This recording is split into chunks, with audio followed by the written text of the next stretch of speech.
Mana yo mu ijuru, wowe wamuje n'uyu mukobwa, ubwo ntazi ukuntu byagenze kugira ngo agere hano, ariko wari ubibonye ko nakwiriye kubaho njyenyine, nanjye nkwiriye kugira uwo mana nawe. Mana,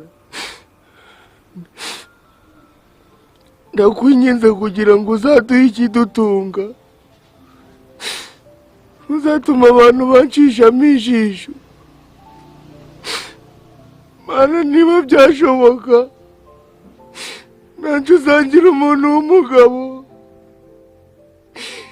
nanjye nzatuke ku mafaranga mushimishe. Mana, umva gusenga kwanje, ndabizi neza ko uhoraga inyuma yanjye, ukantungira urutoki aho ngomba kunyura hose. Ndakwinginze kugira ngo uzandengere. Mana, sinzaba imbobo uhari, uzandengere,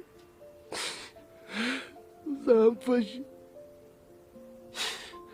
Mana, ndabizi yuko kuba umuntu yaravutse ari umukene nta cyaha kirimo, ahubwo wenda gupfa ari umukene byo yabyibaraho nk'ikosa.